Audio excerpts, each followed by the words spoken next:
ஓம் நம சிவாய அனைத்து இனங்களுக்கு நன்மை உண்டாகட்டும். அனைத்து தாய்த்த உறவுகளுக்கும் வணக்கம். இன்றைய தினம் நாம் காண இருக்கின்ற மந்திரமானது பேச்சி அம்மனுக்கான ஒரு வாழை மந்திரம் தான் இன்று நாம் காண இருக்கின்றோம். இவ்வாழை மந்திரமானது நம் உடலில் பேச்சி அம்மனை தனக்குள்ளே தான் ஒரு சக்தியை உருவாக்கி கொள்ளக்கூடிய ஒரு வாழை மந்திரம்.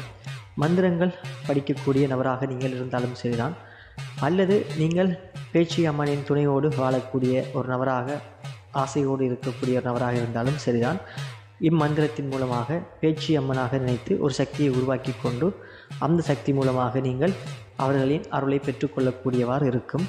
இப்பதிவை நீங்கள் முழுமையாக அவதானித்தால் மாத்திரமே இதற்கான மந்திரத்தையும் சரி, இதற்கான அச்சரத்தையும் சரி நீங்கள் பெற்றுக்கொள்ளக்கூடியவாறு இருக்கும். இதற்கான அச்சரமானது முக்கியமான ஒன்றாக இருக்கிறது. அதனால் இதற்கான அச்சரத்தை நீங்கள் பெறுவதாக இருந்தால் இப்பதிவை முழுமையாக அவதானித்துக் கொள்ளுங்கள். இப்போது நாம் முக்கியமான ஒரு விடயம் ஒன்று கூறிவிட்டு அதன் பிறகு மந்திரத்தையும் இதற்கான முறையையும் காணலாம்.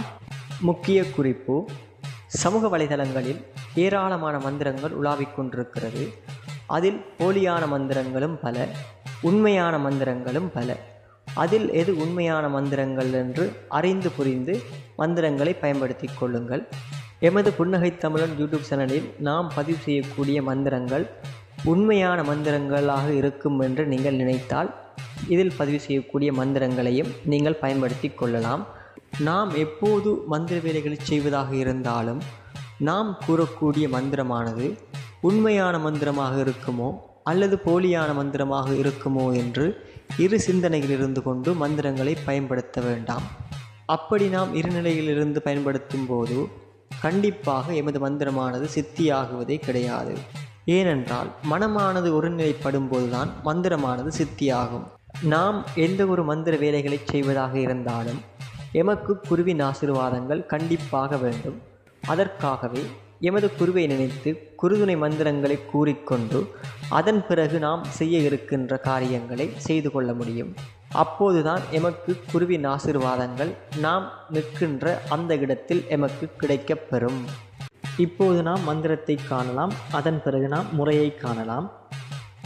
ஓம் ஏக யோக சிவாய பேச்சி வாக்குடன் அருளும் தாயே சக்தி சாற்றிய நீரும் செந்தூரப் பொட்டும் சிரித்த வாயும் மடித்த உதடும் கூறிய வாளும் கூறிய முகமும் பொன்னிற மேனியும் என் அம்மை தாயே பேச்சி என் குரல் அறிந்து என் நாவிலும் மனதிலும்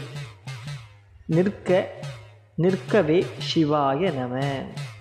இப்போது நாம் இதற்கான முறையை காணலாம்.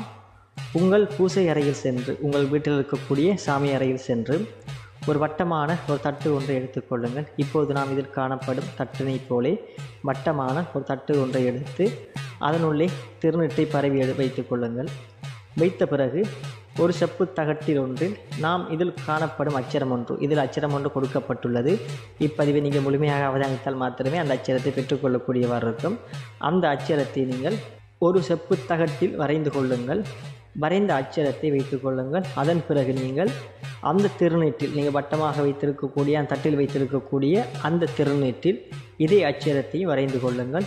வரைந்த பிறகு நீங்கள் இந்த செப்பு தகட்டை அந்த திருநீட்டின் உள்ளே வைத்து அதன் பிறகு நீங்கள் இதில் நாம் கூறக்கூடிய அந்த மந்திரத்தை, இதற்கு முன்பு நாம் சித்தி மந்திரம், பிராண மந்திரங்கள் எமது புன்னகை தமிழ் யூடியூப் சேனலில் கொடுக்கப்பட்டுள்ளது. அந்த மந்திரத்தையும் நீங்கள் பாடம் செய்து கொள்ளுங்கள். அதன் பிறகு நீங்கள் சித்தி மந்திரம் ஒரு தரம், பிராண மந்திரம் ஒரு தரம், குருதுணை மந்திரம் ஒரு தரம், மற்றது இதில் கூறப்படும் வாழை மந்திரம் 21 தரம் இப்படி உருப்படுத்தி கொள்ளுங்கள். அப்படி உருப்படுத்தும் சமயத்தில் உங்கள் கைகளில் சந்தனக்குச்சி, ஊதுபத்தி, சிலருக்கு ஊதுபத்தி என்றால் புரியும், சிலருக்கு சந்தனக்குச்சி என்றால் புரியும். அதனை சந்தனக்குச்சி உங்களுக்கு 3 அல்லது 1 கொளுத்தி எடுத்துக்கொள்ளுங்கள்.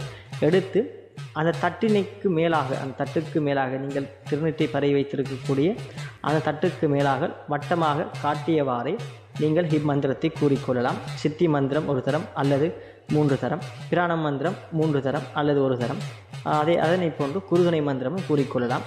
கூறிக்கொண்ட பிறகு வாழை மந்திரம் 21 தடவை கூறிக்கொள்ளுங்கள்.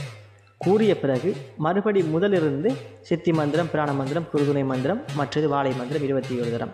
இப்படி 21 தடவை வாழை மந்திரத்தை உருப்படுத்திவிட்டு மொத்தமாக 101 தடவை வரும் வரைக்கும் நீங்கள் உருப்படுத்தி கொள்ளுங்கள்.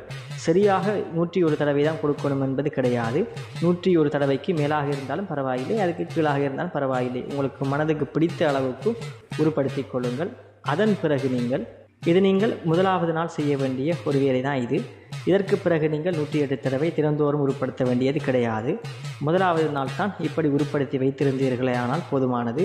அதன் பிறகு நீங்கள் ஒவ்வொரு நாளும் காலையிலும் சரி மாலையிலும் சரி சாமியை வழிபடும் போது அந்த நேரங்களில் உங்கள் வலதுகை பெருவிரலை எடுத்து அந்த திருநெற்றின் மேலே வைத்து கொஞ்சமாக தொட்டு எடுத்து நெற்றியில் வைத்து வட்டமாக நீங்கள் சாத்த வேண்டும். சாத்தும் சமயத்தில் இதில் கூறப்படும் வாழை மந்திரத்தையும் சரி சித்தி பிராணம் குருதுணை மந்திரங்களையும் சரி நெற்றியில் வைத்து முதலாவதாக சித்தி மந்திரத்தை கூற வேண்டும், இரண்டாவதாக பிராண மந்திரத்தை கூற வேண்டும், மூன்றாவதாக குருதுணை மந்திரத்தை கூற வேண்டும், நான்காவதாக நீங்கள் இந்த வாழை மந்திரத்தை கூறியவாறே நெற்றியில் நீங்கள் வைத்து சாத்தினால் போதுமானது. சிலர் குருதுணை மந்திரம் இல்லை என்று பதிவு செய்கிறீர்கள்.